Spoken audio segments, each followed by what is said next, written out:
Hi, it's Jason here at Fraser Valley Rose Farm, and today I'm going to answer the question, am I allowed to grow and sell plants? And I have to tell you, it chafes me to even ask the question. I feel like I have a natural right to grow plants, but the fact is that the nursery business is highly regulated owing to the movement of pests and plants that don't want to end up in all sorts of different places. So it's regulated on the federal and state level for those reasons, and then there are local regulators that want to have their hand in the nursery business as well. So I'm going to talk about all three of those. Don't worry, I have all of the United States and Canada kind of covered and summarized in this video so we can go through those regulations together and break them down in a way that's easy to understand. Let's first deal with federal regulations because I think it's the one that has the least kind of impact on your day-to-day operations of the nursery, but there is something you have to be aware of, is that it's more or less triggered by the movement of plants. Movement of plants between different states or regions or internationally, because what they are primarily concerned is those federally regulated invasive species, pests, endangered species, and all of that. So those are the things that they concern themselves with. So unless you move the plant from place to place, they don't worry about you. There are some exceptions to that. So I will say there are two agencies involved here. In Canada, it's the CFIA, and in the US, it's the USDA. And I will say that as regards to CFIA, my experience with them has been that if you do have a federally regulated pest move into your area, suddenly they are all over you. Like, for instance, the growers in downtown Vancouver with the Japanese beetle, or I think there's some nematode in the Niagara region. And then suddenly they'll come in there and they'll regulate you and they will restrict the movement of your plants overall, and you'll have to get a movement certificate for that. But basically, for most parts of Canada and most parts of the US, they don't pay attention to you unless it's triggered by the movement of plants or pests, and then they'll jump in. If you're planning on growing or selling plants commercially, it is definitely the state regulations that are the most of concern to you in your direct day-to-day business. Every state that I looked at, and I believe it's all states, have a regulation that you have to have a nursery license. They may call it a nursery stock license, they may call it a nursery dealer license, and they vary in a lot of other different ways, but it is uniform in that requirement that you will have to apply for a nursery license across the states. In Canada, you don't need to have that nursery license unless you're in the province of Quebec or Ontario, where some plants will require it. But in the States, it is across the board. Now, I will say that it varies also dramatically across those states. So for instance, getting plants into Hawaii and running a nursery there is far more regulated than elsewhere because of pest concerns coming into Hawaii, and they're particularly concerned with it. Other things that may vary from state to state. For instance, in North Carolina, the threshold is $5,000. You can grow and sell plants up to $5,000 without having to apply or get that license within the state, but if you go over the 5,000, then you trigger the requirement. Now, what does this process kind of look like? Well, it requires an application. You have to tell them who you are, what you're growing, map out your site. You have to become familiar with local regulations, put an integrated pest management plan, and start your record keeping.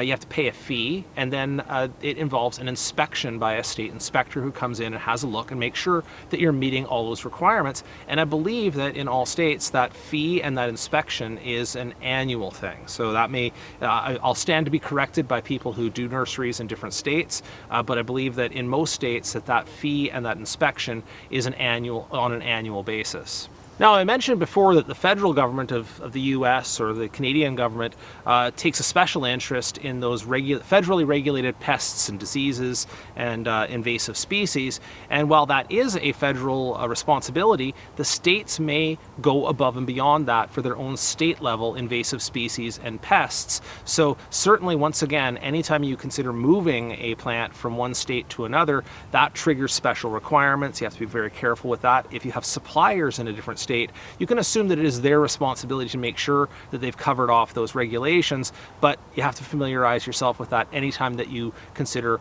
moving a plant. So those pests and invasive species may layer on top of each other, federal ones here and then state level ones over here as well. And if you ever consider applying pesticides on your nursery to your plants, controlling pests, that regulation lives specifically separately from your state regulation. So it's not included in your nursery license, usually, or in any case that I could find. That's a license that you have to hold and maintain separately and keep separate records for. The third level of government that may want to have a say for you, this is the local government, and particularly they're going to be interested in things like zoning. Like if you want to put up a farm structure, a barn, a greenhouse, anything like that, and particularly if you're in an urban area, they're going to want to take care of that zoning. They're going to have a look at whatever signage you're doing, and they may require you to have a business license to have a farm stand or to sell those plants off of your property.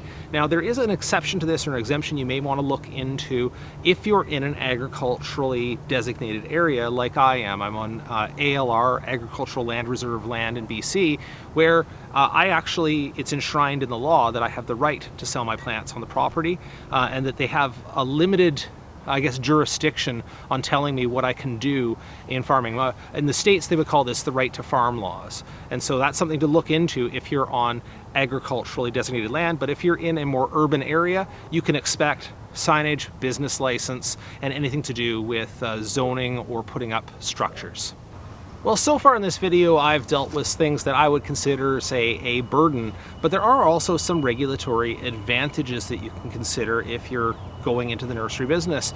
The first of which is one I deal with here, is I get a tax advantage. So the land that I'm on gets taxed at something like a quarter of the rate that it would if it were being taxed as just a property for us to live in, because we have our home here, but we also are engaged actively in that farming activity. And this is a law that is echoed all the way through North America in various versions, where there are kind of tax benefits or reductions in property taxes for those people who are actively farming their lands. So look into that. The second thing I'll mention as an advantage regulatory wise is that even though there are lots of state regulations, there are also state supports. So have a look into your agricultural extension and the plant labs and the services offered by your state, because they can be helpful to small growers. So if you're asking the question, am I allowed to sell plants? The answer to that is yes, but it's a qualified yes.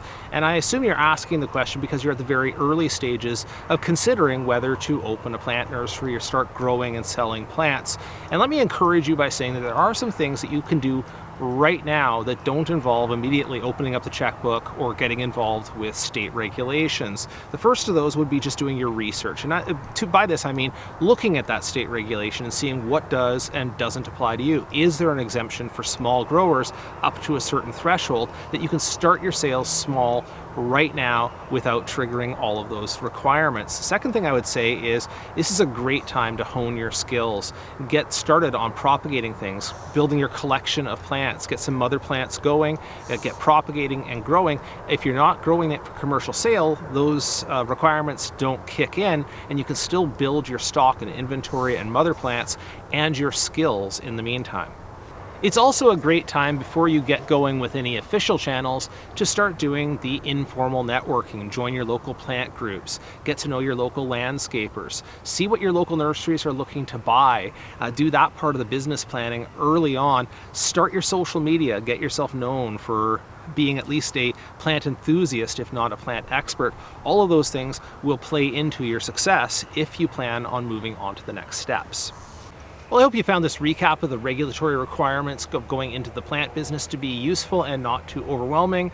Just remember that as far as it goes, I may be a few steps down that road, but these are things I've all done fairly recently. We're a small nursery business, so if you have questions, please feel free to drop those into the comments below the video, and I'll see what I can do to help.